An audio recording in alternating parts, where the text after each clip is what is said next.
Muy buenos días a todas y a todos, bienvenidos, bienvenidas a una nueva edición del Cohete a la Luna Radio, aquí en la radio de las madres, en la radio de EVE, en Somos Radio. Buen día, Horacio Berbisky. Buen día. Buen día, Ricardo Aronskind. Buen día. Pablo Bin en los controles y Rolo en la producción. ¿Quién está tocado? Horacio Berbisky, ese es el título de su nota principal, de la nota de tapa. El presidente Bufón.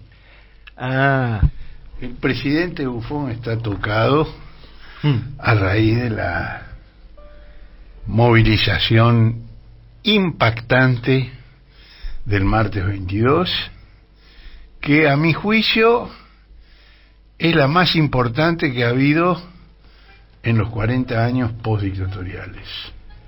La más masiva, la más diversa. Digo, te podés remontar, digamos, al 83, a la campaña electoral del 83, el cierre de Alfonsín, que permitió entrever que por primera vez un radical podía vencer en elecciones libres desde el momento que existe el peronismo. O la movilización a Ezeiza en el retorno definitivo de Perón el 20 de junio del 73. Pero en ambos casos fueron movilizaciones partidarias. Una era radical y afines, y la otra era peronista y afines.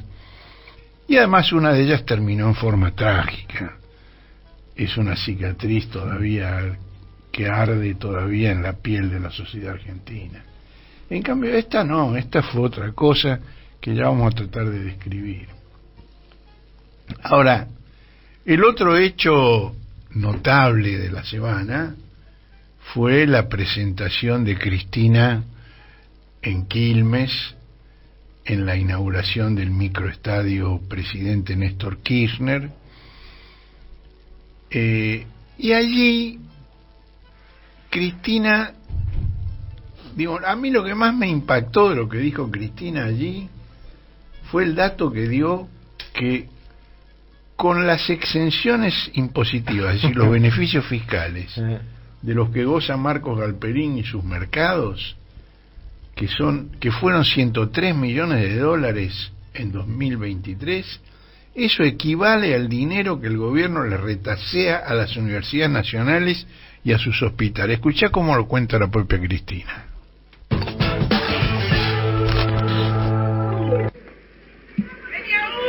Fíjense, Mercado Libre, ¿no? Beneficios fiscales. No, de vuelta. Nadie silba. Mercado Libre. Esto está tomado de la SEC, del mismo lugar que tomé.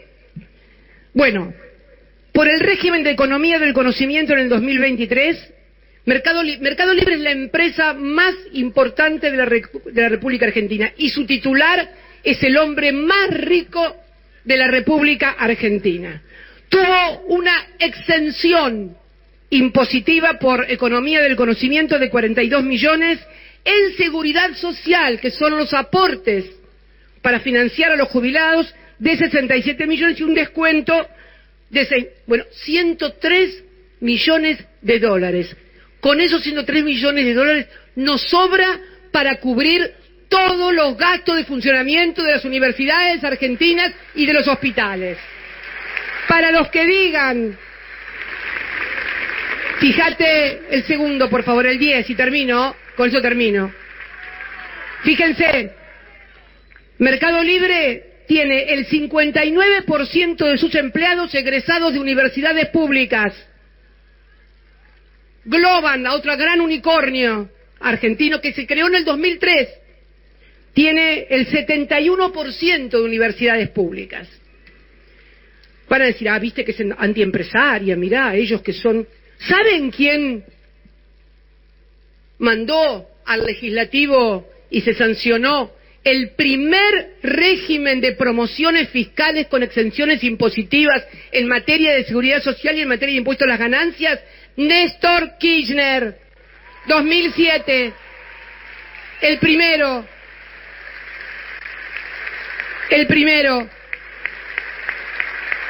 ¿Saben por qué me acuerdo? Porque yo era candidata a presidenta y fui a una cena, un acto en el Hilton de Puerto Madero de las cámaras que agrupan a todas las empresas tecnológicas para agradecer lo que habíamos hecho. Y estuvo muy bien hecho, además, porque era algo que recién empezaba. Globan era una empresa con un grupo de platenses de allá de mi ciudad, muy vamos La Plata, claro, siempre, pequeñita, y hoy es un unicornio que cotiza en Nasdaq y estamos muy orgullosos de tener estos empresarios. Pero es normal que el empresario más rico de la Argentina tenga estas exenciones. Estuvo bien para promover, porque la promoción fiscal es eso, promueve, como vos promovés a un chico, pero el chico cuando cumple la mayoría de edad se tiene que arreglar solo, y estas son empresas que afortunadamente para ellos y para todos los argentinos. El chico sigue currando como chico, ¿no? Y termina ella esa frase diciendo: es hora de que empiecen a devolver parte de lo que recibieron. A mí lo que más me impactó de toda la presentación de Cristina, no es lo único, por cierto, y ya vamos a hablar un poco de esto. Me parece que este dato que Cristina dio, que dice que el origen es la SEC, que es la Security and Exchange Committee de Estados Unidos, que es el equivalente a la Comisión Nacional de Valores, que regula a las empresas que cotizan en bolsa, es posible que ese dato sea recogido por el jefe radical Martín Lustó si se concreta su pedido de sesión especial del Senado para tratar pasado mañana el presupuesto educativo. Según el proyecto de Lustó, bueno, no sé si lo hará porque yo no he hablado con él, pero debería hacerlo porque es un dato impactante. Según el proyecto de Lustó, el sistema universitario nacional debería recuperar todo lo perdido por la inflación hasta ahora, desde que asumió el gobierno de los hermanos Milei, y actualizarse en forma trimestral, como ocurre con los alquileres. Cristina, ahí en Quilmes, también dijo que no desea el fracaso del gobierno, pero que está segura de que no puede tener éxito. Que son dos cosas distintas. Yo no deseo que fracase, pero por el camino que va no hay alternativa. No puede tener éxito. Y explicó por qué. Dice que un modelo extractivista, basado en petróleo, gas, minería y el campo, sin valor agregado, sin tecnología, sin industria, no genera empleo. Y dice que ese gobierno no es anarcocapitalista, como dice Milei, que es precapitalista, y lo comparó con el virreinato del Río de la Plata, que exportaba cueros, y tasajo, claro, y lo llamó neocolonialista, anarcocolonialista. Bueno, también se refirió, ese es otro tema que me pareció muy interesante de su alocución. Dijo que los prestadores privados de atención médica, lo que vulgarmente se llama las prepagas, son empresas de seguros, son negocios financieros. Yo me alegré de escuchar que un dirigente político toma esto, porque no sé si ustedes notaron que yo permanentemente, lo venías diciendo las últimas semanas, siempre yo digo que son empresas financieras que prestan servicios de medicina privada. Me sorprendió, digamos, que ver que Cristina tomaba ese... No, por supuesto no lo tomó de mi nota, ¿no? Pero digo, me sorprendió, digamos, gratamente la coincidencia. Y dijo que entonces tienen que ser regulados de acuerdo al régimen de las empresas de seguros. Y señaló que el principal representante de esas empresas de seguros vive quejándose de que se funde. Se refiere a Claudio Velocopit. Dice, pero en vez de fundirse, tiene enormes ganancias que aplica a seguir comprando cada vez más empresas del mismo y de otros sectores. Pues además es un empresario de medios importante, Velocopit. ¿Con qué? Con las ganancias de los seguros del negocio financiero de la medicina privada. Salvo que compre cosas con las pérdidas, pero es difícil. Eso sí, habría que inventarlo. Eso sería, bueno, digamos, en el mundo del revés de María Elena Walsh y de la burguesía argentina puede ser, sí.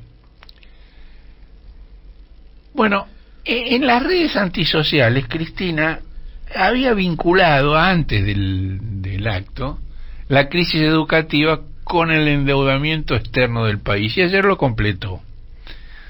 Dijo que al asumir Kirchner en el año 2003, la educación insumía el 3% del Producto Interno Bruto y el pago de la deuda externa el 5%. Y que 12 años después, al concluir ella su segundo mandato, esa relación se había más que invertido.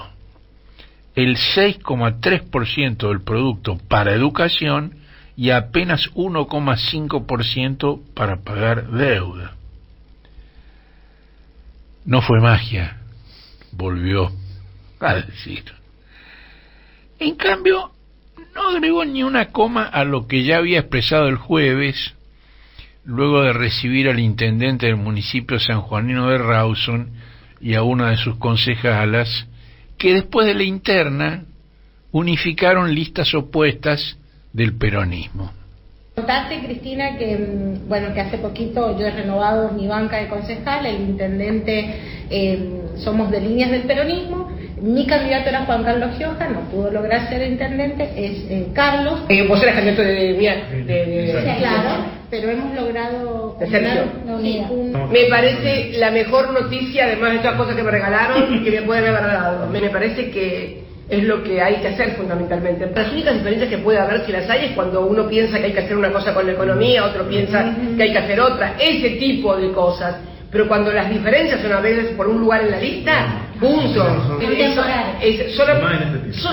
Más en este tiempo, con los problemas que tiene la sociedad y la gente, estar discutiendo por un lugar en la lista, por Dios. Así que lo felicito a los ojistas y a los a todos. Lo que sí dijo en Quilmes es que es necesario estudiar los temas, después dar una larga explicación sobre los costos y los precios de la energía, que hay que estudiarla bien, pues es muy impactante lo que planteó, ¿no? Dijo que había que estudiar los temas en vez de decir pelotudeces en los medios. Hay que estudiar para mejorar decir pelotudeces en los medios sobre cómo mejorar la vida de los dirigentes. No se puede ir a la televisión a putear a otros compañeros, dijo. También repitió una frase que había pronunciado hace exactamente un año, el 27 de abril del año pasado. Agradecerles a todos y a pedirle a todos los compañeros, militantes y a los compatriotas en general, por favor, aunemos esfuerzos todos, que no nos vuelvan a convertir a la Argentina en un páramo de desocupados, con científicos que se van. ¿Cuánto nos costó traer más de 1000 científicos con el proyecto Raíces? No dejemos que se vuelvan a ir. Por favor, esto es lo que le pido a todos los compañeros, a todos los militantes. Cuando en Avellaneda dije un día que cada compañero, cada compañera tiene en su mochila el bastón de mariscal, no era para dárselo en la cabeza a otro compañero, era para tomar el bastón de mariscal y salir a la calle para lograr que la gente pueda vivir y denunciar todo esto, explicarle todo esto a la sociedad, porque la sociedad no sabe, la envenenan todo el día. Bueno, realmente estuvo inspirada, fue una... No sé cómo lo sintieron ustedes, a mí me pareció una de las intervenciones más brillantes de Cristina en mucho tiempo, ¿no? A mí me pasa que, como hace rato me pasa con ella, que dice algunas verdades tremebundas, casi diría inaguantables, y que después no encuentran cuerpo político en el cual encarnarse. Es decir, se van derritiendo en el aire y en el tiempo y no y en las encuentran... pelotudeces que dicen en la televisión. Sí. Y lo señaló ayer. Digo, esa vuelta de yo coincido totalmente con vos, pero justamente ella ayer le encontró una vuelta de tuerca. Es decir, porque dijo esas verdades insoportables y después dijo lo que acabamos de escuchar. Déjense de decir pelotudeces en la televisión, dejen de usar el bastón de mariscal para pegárselo en la cabeza a otro compañero, dejen de preocuparse por las listas, dejen de preocuparse por mejorar la vida de los dirigentes, piensen en enfrentar los problemas gravísimos que enfrenta la sociedad. Me parece que le dio una vuelta de tuerca muy interesante. Vamos a ver cómo sigue esto, vamos a ver quiénes acusan recibo del mensaje y quienes siguen diciendo pelotudeces en la televisión. Eso hay que verlo. Más temprano hubo otro acto que también fue muy interesante, que fue la inauguración del Centro Cultural CCK en Maciel, en Partido de Avellaneda. Y ahí el gobernador Axel Kicillof instó a enfrentar al liberalismo en las calles y a voltear en el Congreso sus leyes y sus decretos antipopulares. Y ahí el intendente de Avellaneda, Jorge Ferraresi, señaló que Avellaneda es el único partido donde hay un edificio que se denomina Cristina Fernández de Kirchner. Dato que yo no conocía y que en boca de Ferraresi sugiere que están empezando a tomar nota de algunas cosas. Sugiere que están empezando a tomar nota. Y antes se proyectó un video donde Néstor Kirchner cuestiona el personalismo de los políticos e insta a escuchar la voz del pueblo. Ferraresi contó que venía de participar con Axel en otro acto multisectorial en Ensenada, donde el intendente es Mario Seco, que junto con Fabián Cagliari de Berisso y Julio Alac de La Plata, forman de alguna manera, y con Ferraresi, forman de alguna manera el núcleo central del intendentismo en el cual se está basando Axel Kicillof para su campaña presidencial. Y dijo que venía de un acto por el dragado del canal Magdalena en defensa de la soberanía argentina, y esto entra en directa confrontación con la autorización que el gobierno nacional acaba de dar para que Uruguay pueda dragar hasta 14 metros del calado el canal de acceso al puerto de Montevideo. Y ahí nos podríamos remontar a la historia, podríamos hablar de Lord Ponsonby, podríamos hablar del algodón entre dos cristales, que fue la creación de la República Oriental del Uruguay, entre Brasil y la Argentina, para dividir, para controlar, y el rol que Uruguay sigue teniendo en ese sentido, y el puerto de Montevideo, en oposición, digamos, a la posibilidad de un desarrollo nacional, de que, digamos, las exportaciones argentinas salgan por los puertos argentinos, que bueno, Axel y la mesa de Ensenada han tomado ese tema muy importante y lo están llevando muy bien adelante. Y después, más tarde, en Quilmes, Cristina le retribuyó esa frase a Ferra. No bien arrancó.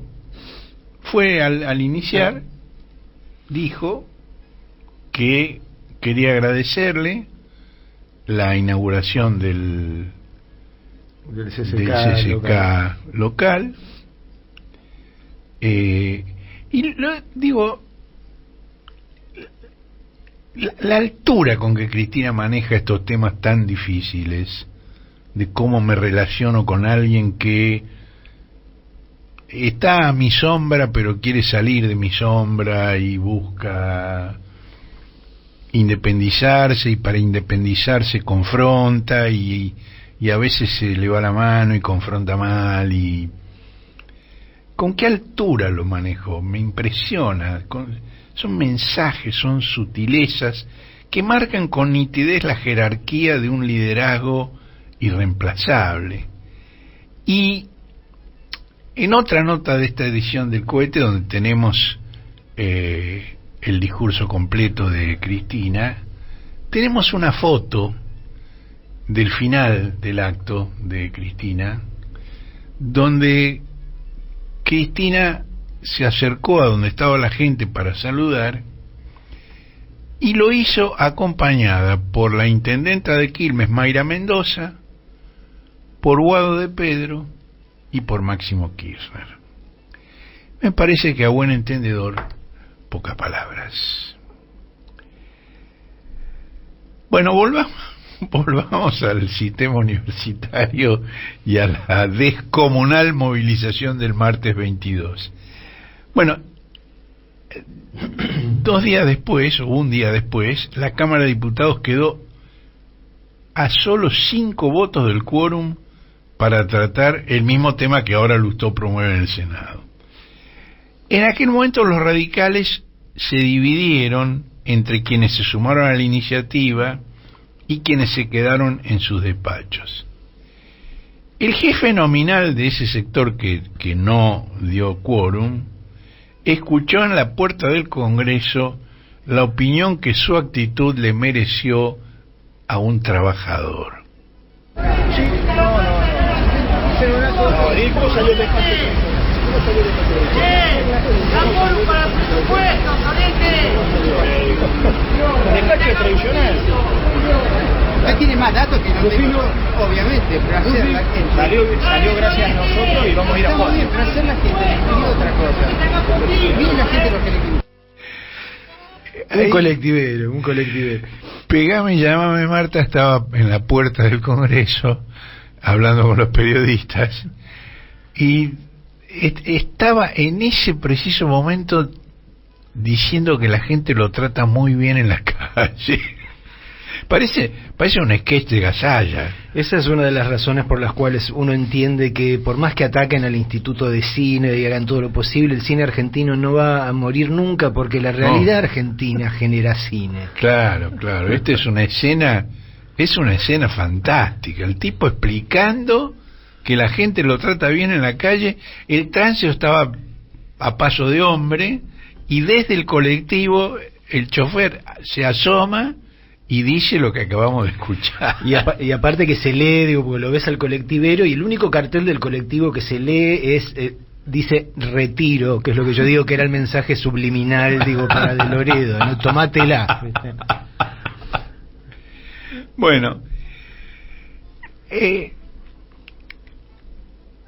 no tuvo quórum la Cámara de Diputados, en parte porque los radicales, como siempre lo dice también Ricardo Aronkin, están, digamos, con ese antikirchnerismo que les metieron en la cabeza,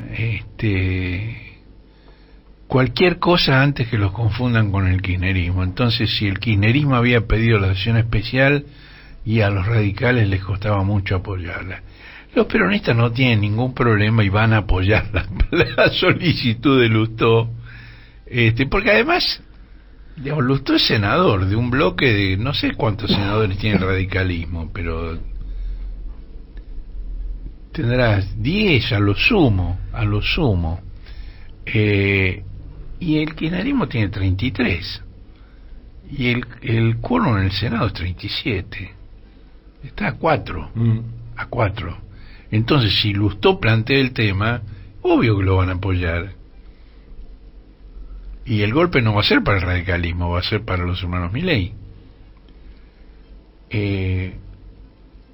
Bueno, esa diferencia de actitud entre ambas bancadas, radicales y peronistas, y entre las dos cámaras, diputados y el Senado, también puede sentirse en el tratamiento de la circuncisa ley bases y el paquete fiscal, que van a comenzar a debatirse mañana en la Cámara de Diputados, donde además hay otro pedido de sesión especial para derogar el decreto de necesidad de urgencia 70 del año 23, que es la viga maestra que hasta ahora sostuvo la hiperactividad de la motosierra y de la licuadora de los hermanos Milei.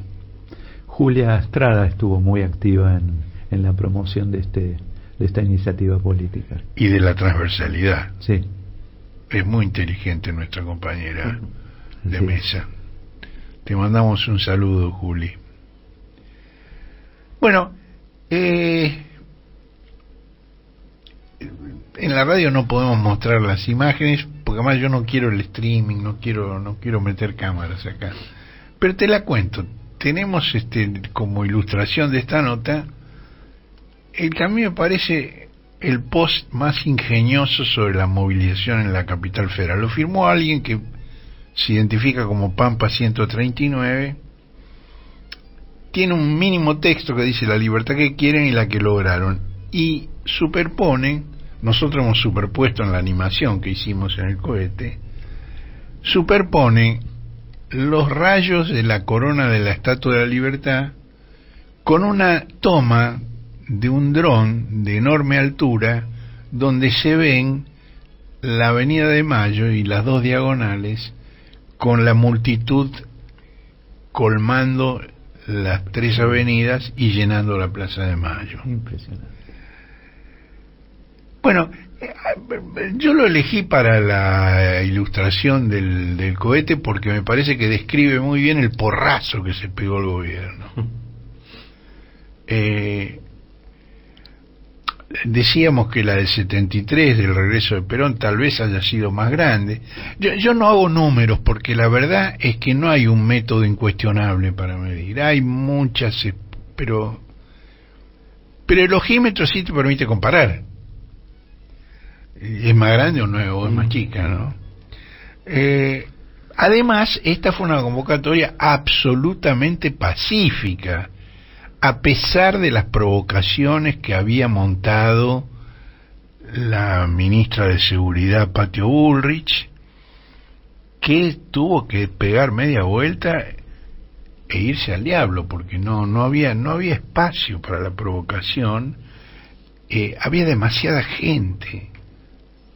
Y si hubieran realizado la provocación que querían realizar, bueno, hubiera sido una tragedia porque hubiera terminado con centenares de muertos de las tropas de Patio Bullrich y de los manifestantes. Entonces ahí alguien, que creo que algo tuvo que ver el primo inteligente de Macri, que gobierna la ciudad autónoma, pegaron media vuelta y se fueron. Y no hubo nada, no hubo nada, absolutamente, solo la ejemplar. gente, y no hubo un solo incidente. Es decir, la ley y el orden los impusieron el pueblo, no la prepotencia del gobierno.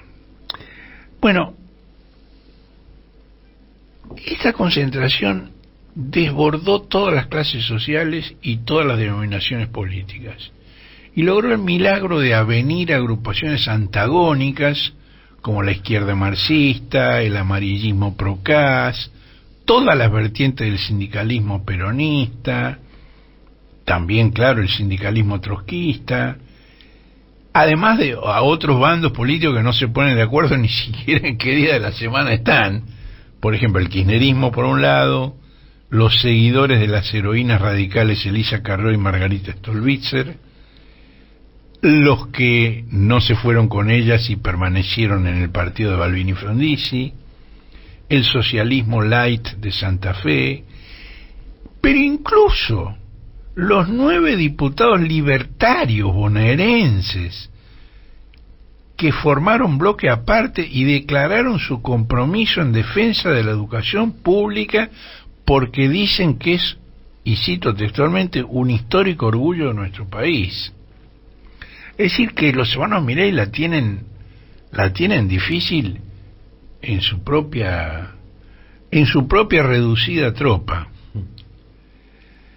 Otra característica que torna única la cita del martes 22 es que la capital no recibió el aporte de contingente del interior, porque esta vez hubo actos similares al mismo tiempo en todo el país.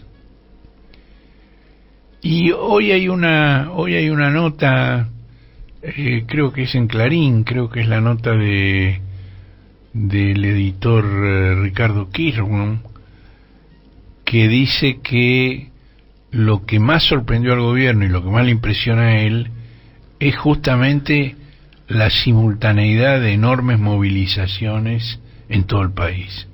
En los lugares del país donde Milei arrasó en las elecciones, en el interior. Es decir, en la capital no era tan sorprendente. Pero en Córdoba, por ejemplo, donde Milei ganó con el 70%, y ahí creo que Skirborn dice que fue la movilización más grande en los 40 años de democracia. Y a mí ya me habían mandado alguna foto, lo había visto, 20 cuadras compactas en Córdoba, en lugares insólitos, en Comodoro Rivadavia. Esa fue una característica. Y además hay que sumar la amplitud etaria de la asistencia, porque hubo desde pibitas y pibitos hasta viejos como yo. Estuvo todas las edades. Ahora, ¿por qué pasó eso? Bueno, esto tiene que ver con el pasado de la Argentina. La educación pública obligatoria fue una pieza clave en el proyecto liberal del siglo XIX, impulsada por Sarmiento, por Julio Roca.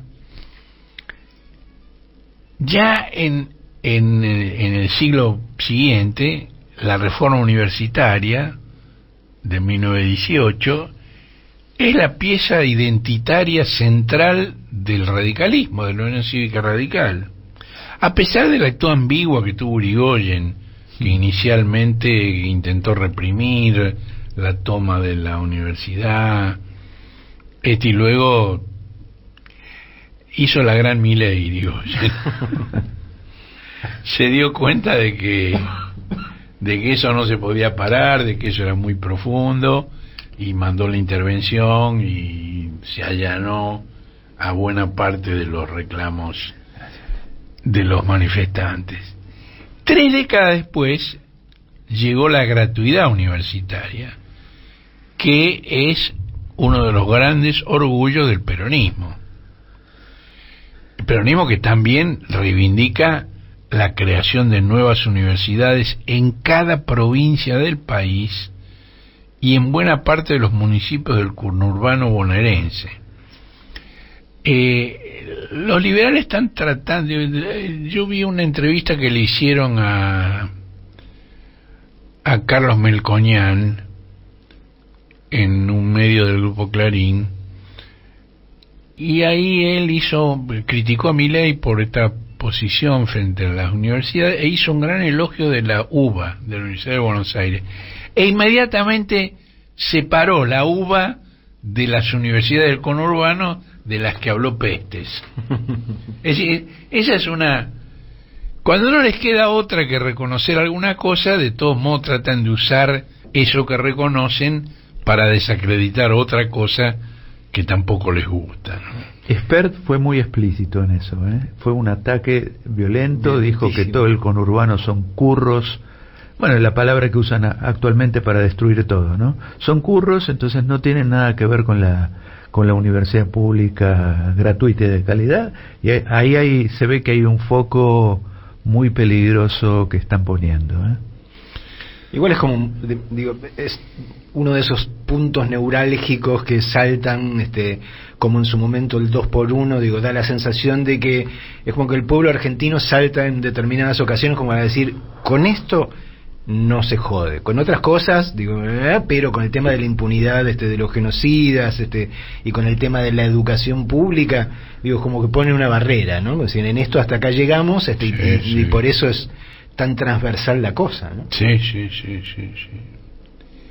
De todas formas, yo me preguntaba en una reunión de profesores si esta locura de dejar en un estado de inanición a todas las universidades públicas no encierra una segunda idea, que es forzar una negociación donde se les imponga, en función de permitirles sobrevivir, un conjunto de retrocesos significativos, tanto en materia de gratuidad como eventualmente sacrificar algunas universidades consideradas enemigas. Es probable que lo intenten. No creo que sea un plan, y si no creo que hayan decidido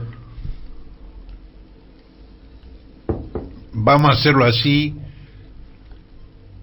les tiramos con todo y después retrocedemos en algunas cosas y negociamos hoy. No creo, pero tampoco es imposible. Ahora van a chocar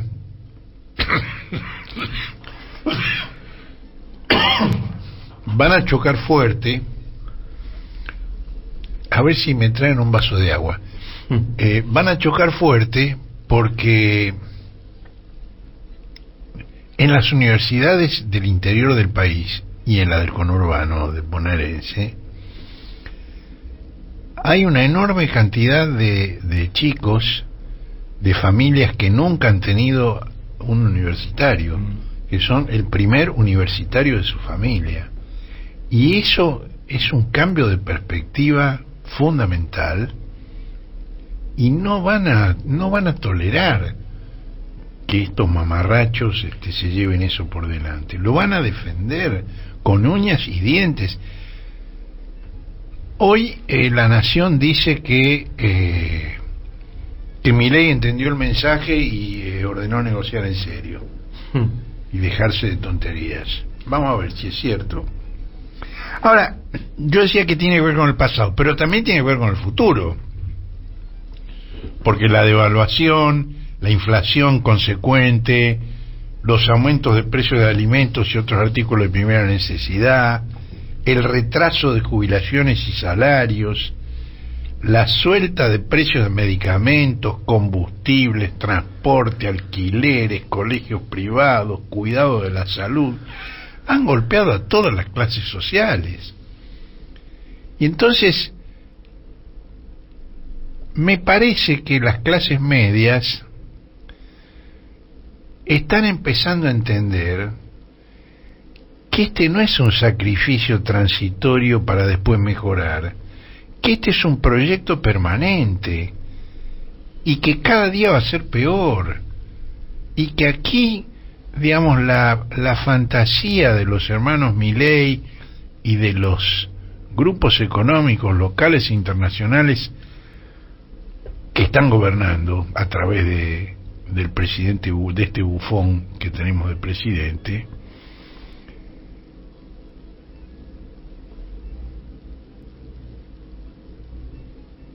el modelo que ellos apetecen es el de las primeras décadas, las últimas décadas del siglo XIX y las primeras del XX.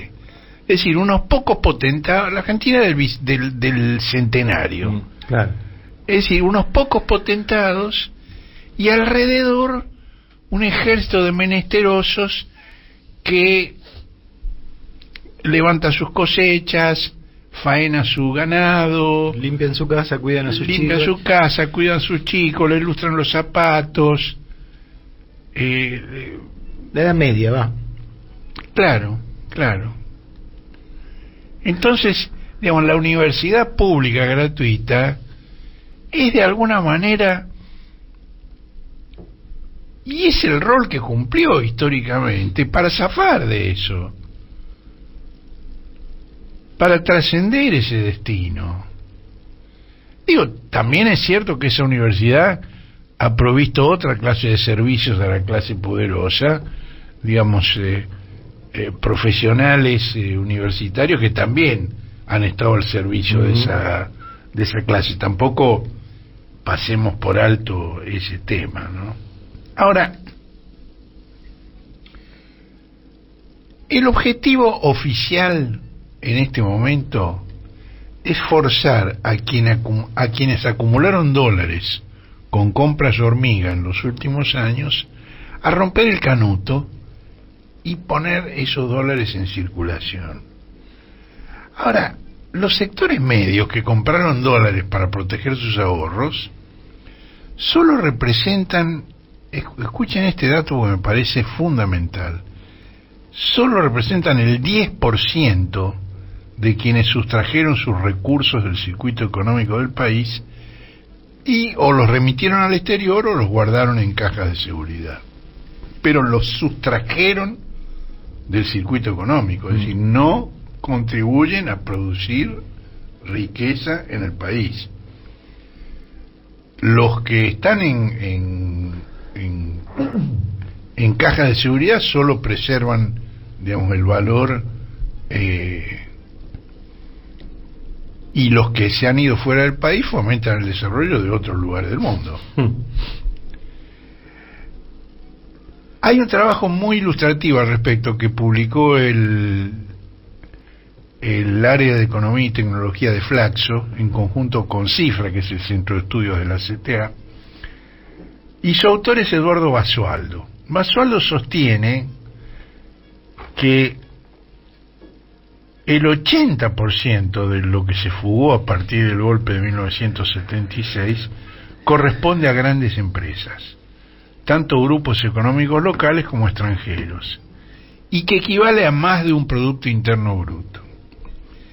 Entonces hay 10% de los pequeños que han tratado de cubrirse de la inflación, 80% de las grandes empresas, y el 10% restante se debe a los accionistas y funcionarios de esas mismas empresas.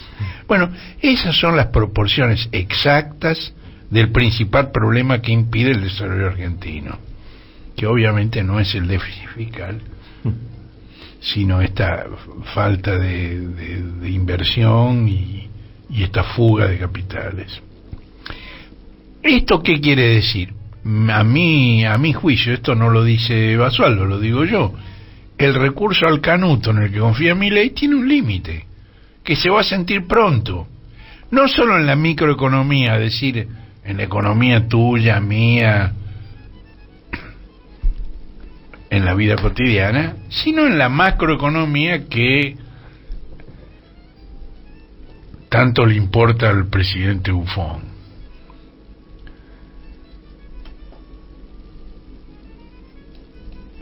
Bueno, sincero como pocos, Bertie Venegas Lynch es un personaje extraordinario, es una cosa. Sí, es como decís vos, Marcelo, realmente el cine argentino con estos personajes es inmortal. No podés inventar a gente como esa en la ficción porque no te cree nadie. Ahora, estamos como en Italia, ¿no? Digo, esto parece una película de Dino Risi, Los monstruos.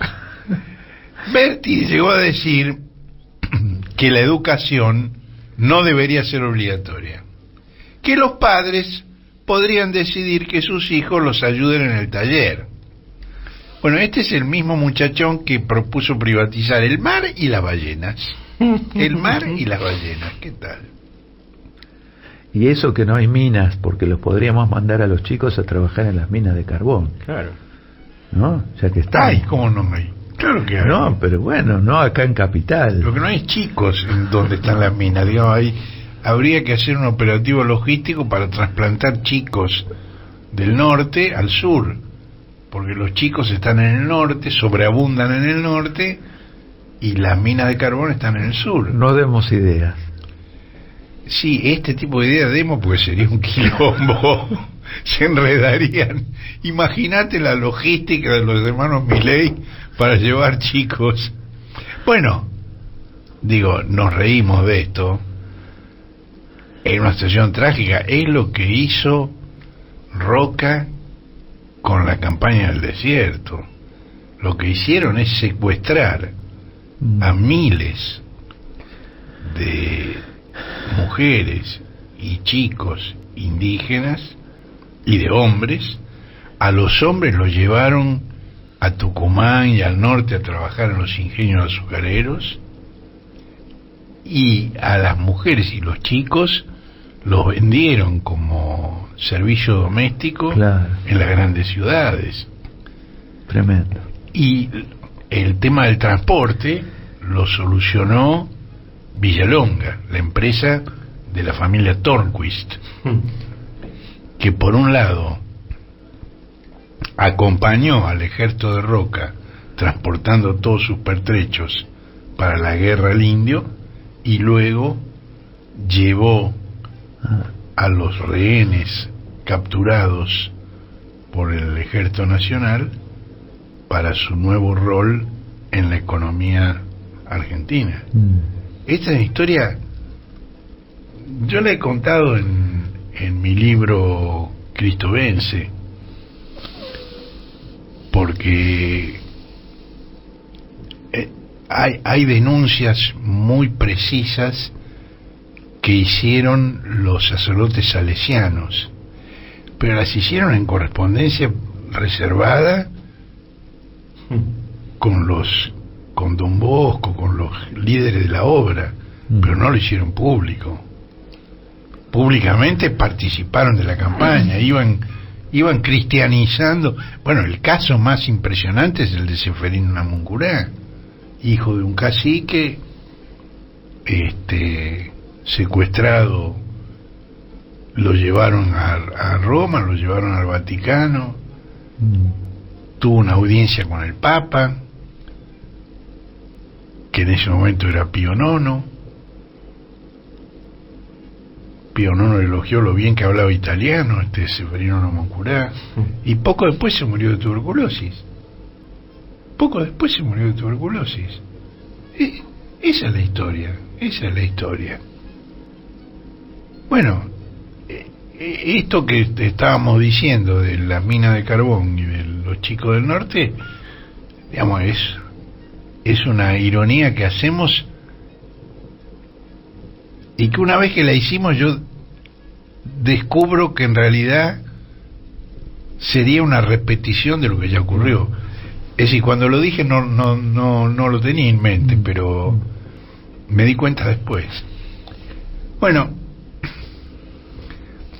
vinculada con el tema de la fuga, esta semana yo recibí una acusación tan anacrónica como disparatada, que es haber censurado en una nota sobre el tema de la fuga en 2002, haber impedido que se publicara. Si fuera por el autor de esta acusación disparatada, no merecería respuesta. Pero han pasado 22 años y hay una nueva generación que asoma a la vida política y que no tiene cómo conocer los hechos. Así que voy a hacer una explicación muy sucinta. En 2001 se produjo una salida vertiginosa de capitales que terminó con la bancarrota de la convertibilidad y con el gobierno de Fernando de la Rúa, que había conseguido los fondos por medio del megacanje y el blindaje, ¿se acuerdan? Qué lindo es dar buenas noticias. Bueno, esa guita se fugó vertiginosamente, porque además para eso habían contraído la deuda, para financiar esa fuga. La Cámara de Diputados formó una comisión investigadora que presidió el legislador cordobés Eduardo Di Cola. Di Cola me pidió que lo pusiera en contacto con el área de Economía y Tecnología de Flaxo, que encabezaba ya entonces Basualdo. Y Basualdo y sus colaboradores formaron el equipo técnico de la comisión Di Cola. Es decir, Di Cola tenía la posibilidad de quebrar el secreto bancario y fiscal y obtener toda la info.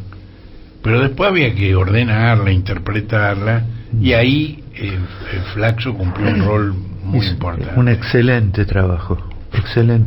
Fantástico. Un material impresionante. Histórico. Sí, histórico.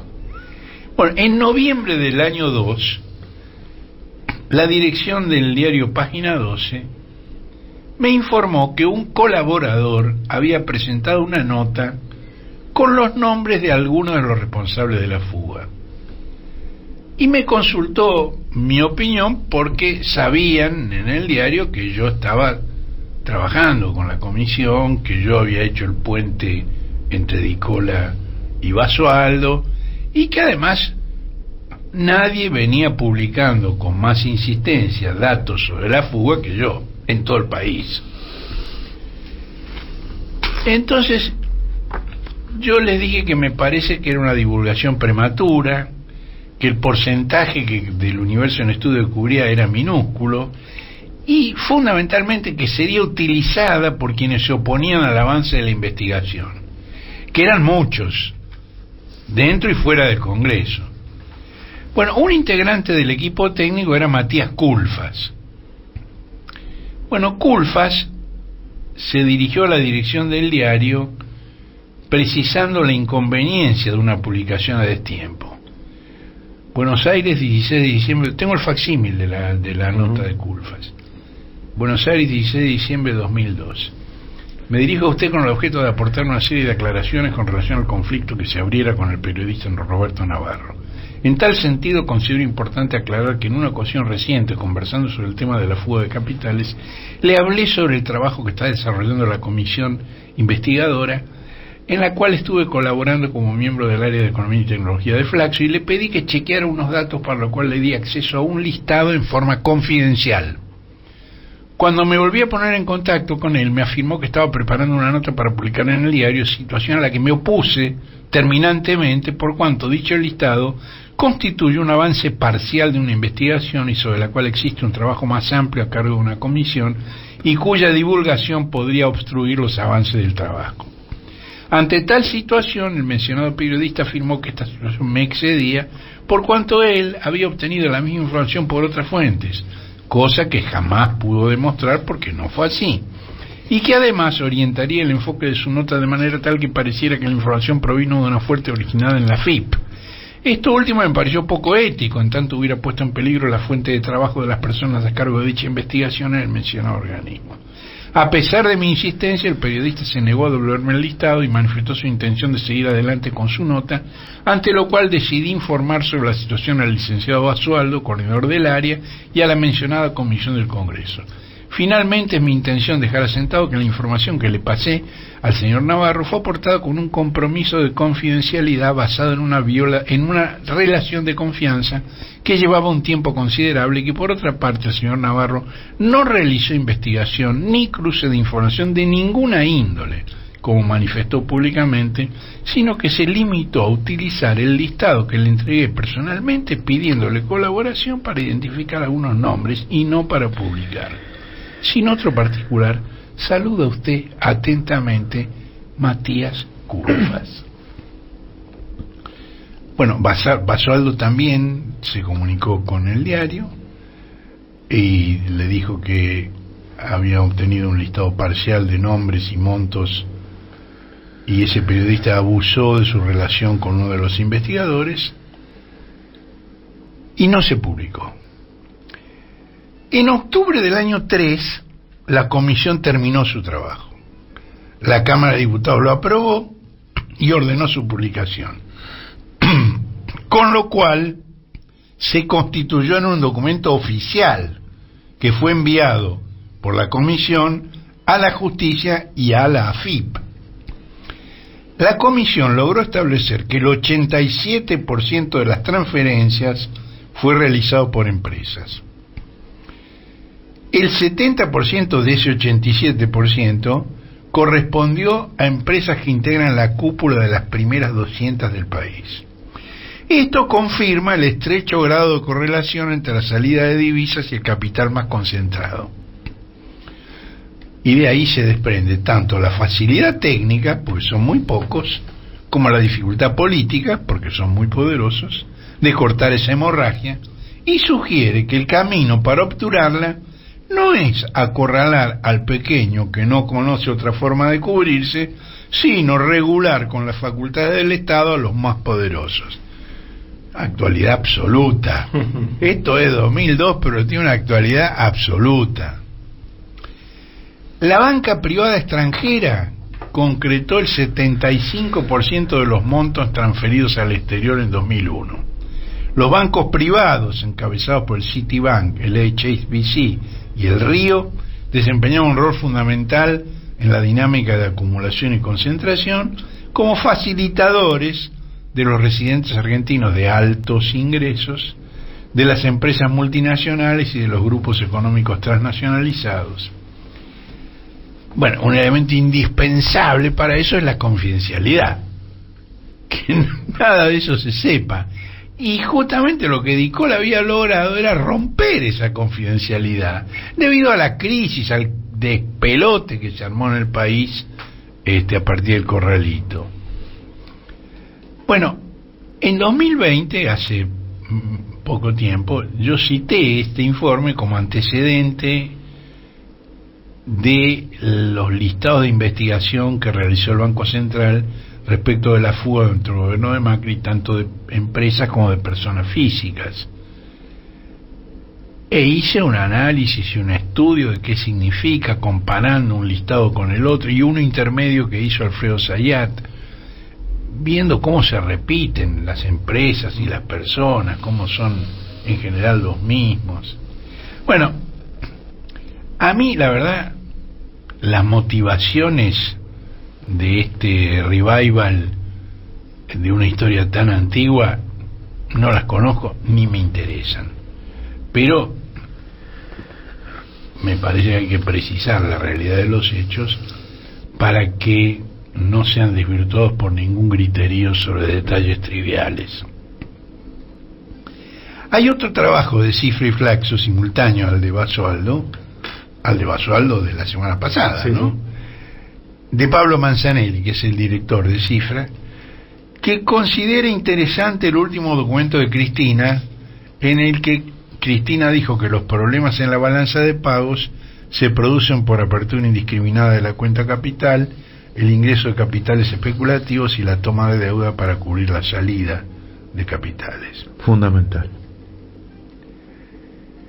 Ahora, Manzanelli agrega que la clave de la crisis de deuda está en la fuga, que no se produce únicamente en experiencias neoliberales, sino también bajo gobiernos nacionales y populares, y dice, en los que se logró reestructurar la deuda externa en forma sostenible, y se refiere a los 3 gobiernos kirchneristas, pero, dice Manzanelli, no se pudo imponer un patrón de acumulación distinto al de la valorización financiera, abriendo campos de inversión en la industria que desalienten estructuralmente la fuga de capitales.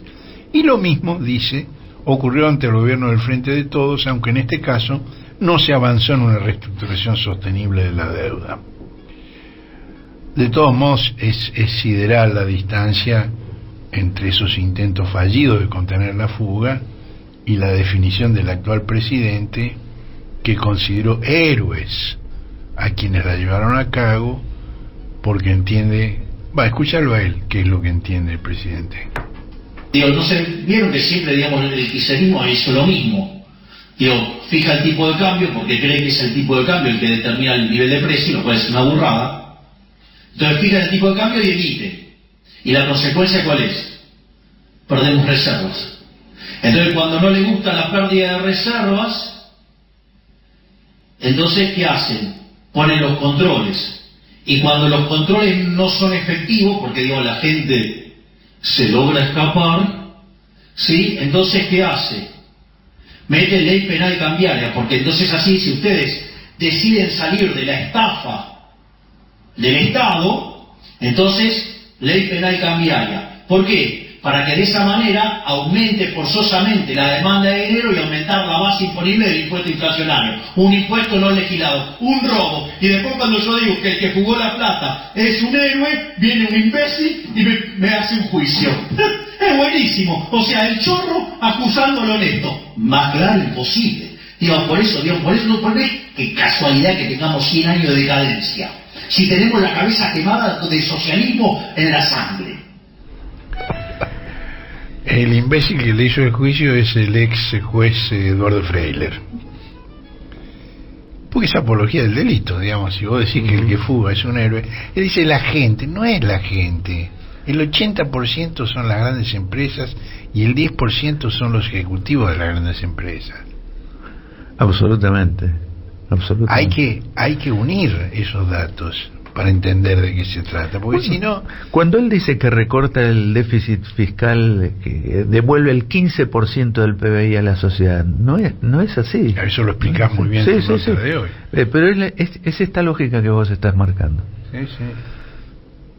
Miente descaradamente, tergiversa las cosas, y por ahora hay mucha gente que no termina de darse cuenta, porque son temas complejos, como bien dijo Cristina, hay que estudiar, hay que quemarse las pestañas, no es un tema que sea de comprensión fácil e inmediata para todo el mundo. Bien, pero por eso es muy importante, digamos, la explicación, digamos, que Cristina hizo y lo que intentamos hacer nosotros, ¿no? Ahora, el primer sorprendido por la magnitud y por la composición de las protestas en defensa de la educación pública fue el presidente, que corre el riesgo de creer su propio discurso, que está cada día más alejado de la realidad. Su respuesta fue negar que pensara cerrar o arancelar la educación pública, y dijo que era una causa noble, que era aprovechada con motivos oscuros. Tanto él como su vocero Adormi y la vicepresidenta Villarruel atribuyeron estas mentiras de la casta. Ahora, la enumeración de declaraciones del propio Milei y de sus colaboradores anunciando exactamente lo que ahora niegan es irrefutable. Y no los voy a aburrir enumerándolas porque son muchas y vienen desde 2015 permanentemente. Incluso hay en el año 16 una declaración de Milei que se refiere a la universidad pública como mamarracho y desprecia a sus docentes con imágenes burdas. Hace un cuadro con la evolución del hombre económico. ¿Vieron esas imágenes de la evolución desde el mono al hombre? Sí. Bueno, entonces el mono es marxista, después hay un neandertal y es keynesiano, después hay un friedmaniano que es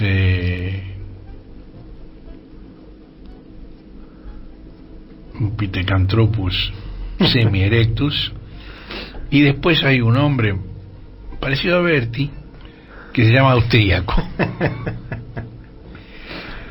Y bueno, en abril del 22 dijo que las universidades públicas eran centros de adoctrinamiento. Y mirá, tenemos una foto donde los militantes de Milei colgaron un pasacalle frente a la Universidad Nacional de La Matanza que dice: "Pagá tu universidad, parásito, Milei 2023".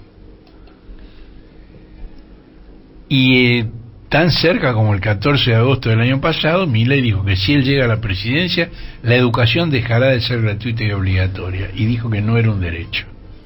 Más claro, también hubo una entrevista con la amistosa señal de noticias por cable de La Nación, donde dijo que la educación pública era una máquina de formar cerebros marxistas que nos empobrecen. Y el 26 de marzo de este año, en el foro empresarial IEFA Latam, Latinoamérica, repitió que la educación pública había hecho mucho daño lavando el cerebro de la gente. Es decir, lamentablemente en Argentina la educación pública, porque toda es pública, puede ser de gestión privada o de gestión estatal, ha hecho muchísimo daño lavando el cerebro de la gente y llevando a la lectura de autores que verdaderamente han sido verdaderamente nefastos para la historia de la humanidad, y en especial para Argentina. Digo, yo siempre hago el chiste que si ustedes van a la Universidad de Buenos Aires, a la Facultad de Ciencias Económicas, y le preguntan quién es Ludwig von Mises, le van a decir que es el 9 de Holanda. Digo, y para otros es el mejor economista de todos los tiempos junto a Murray Newton Rothbard. Eso sí, al barbudo sí lo conocen, al barbudo alemán, digamos, a ese empobrecedor de Marx, a ese sí lo conocen.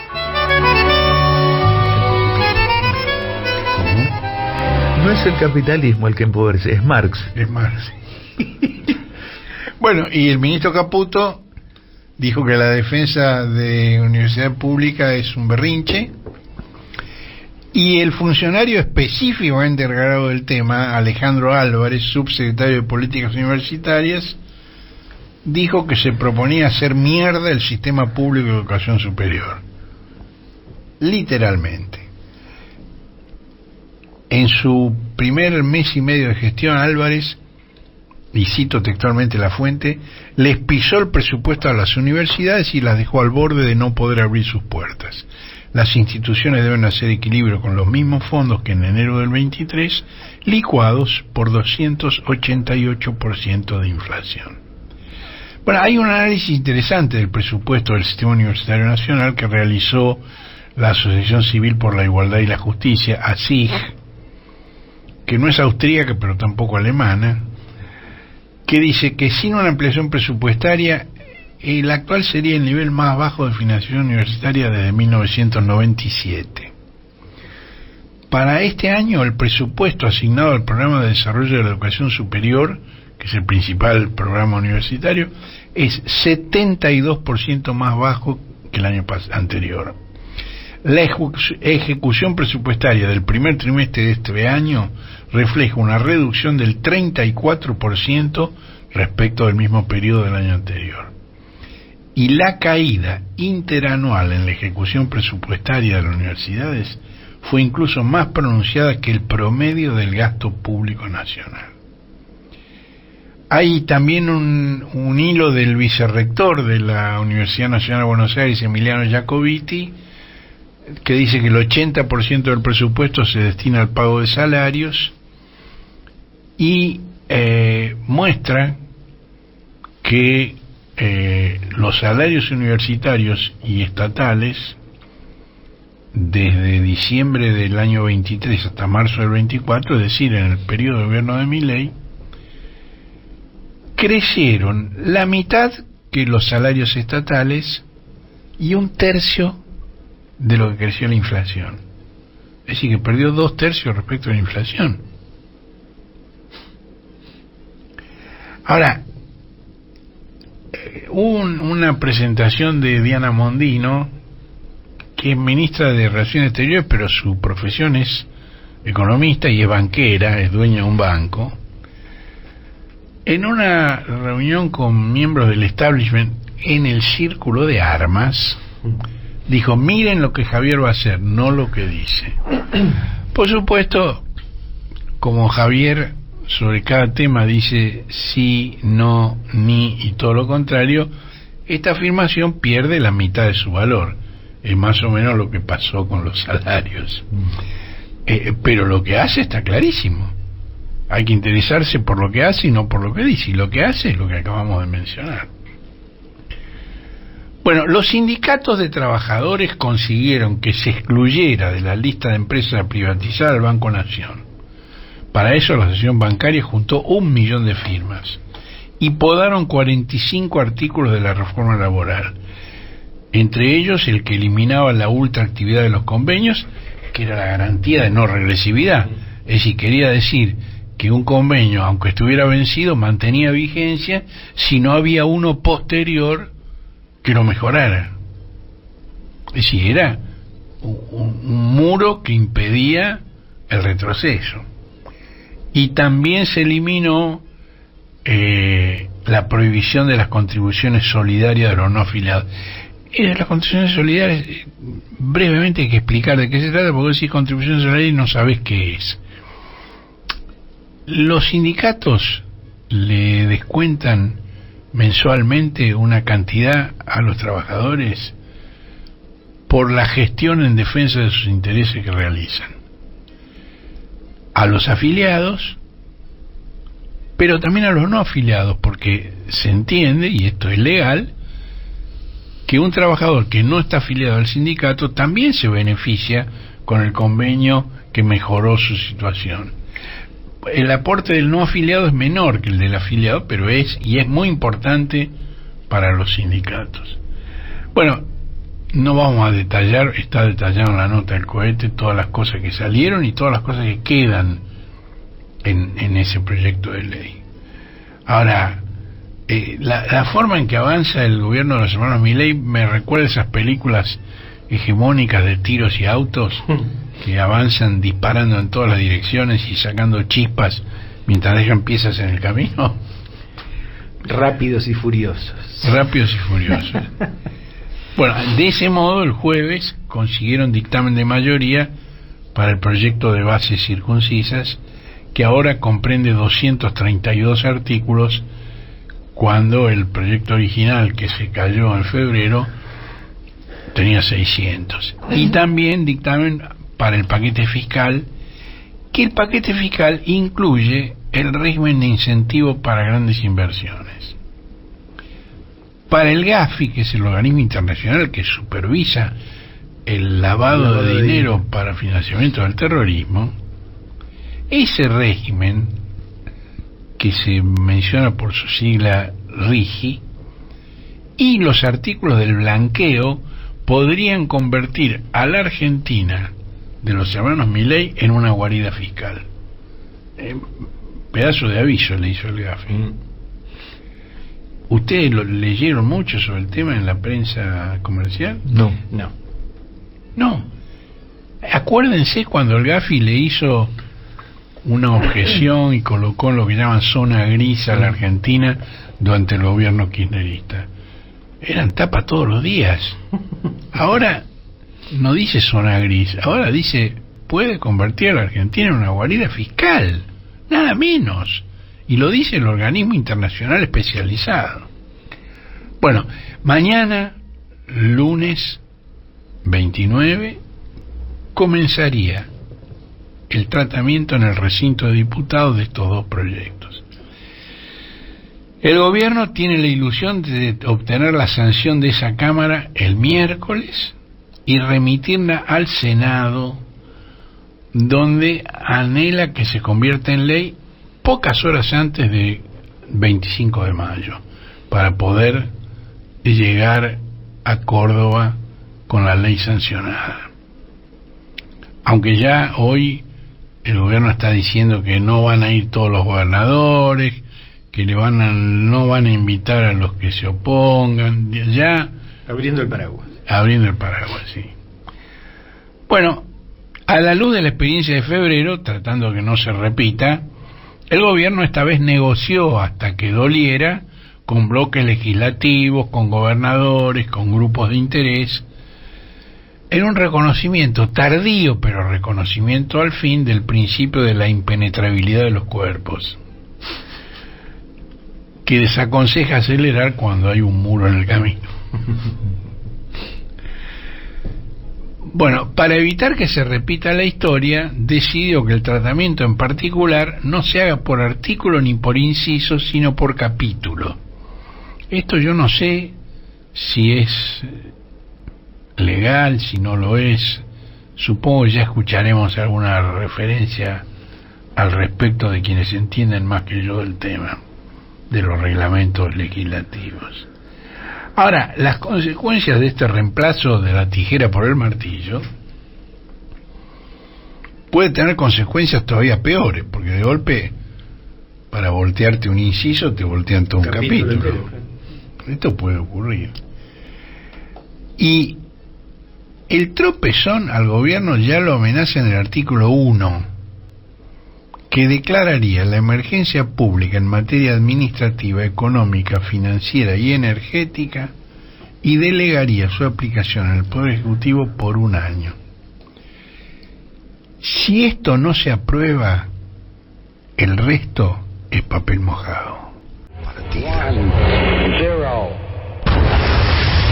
El cohete a la Luna Radio, un desplazamiento estelar, con Horacio Verditsky, Marcelo Figueras y la participación de Josefina Bolis y Guillermo Hernández. Domingos de 9 a 12 por AM 530.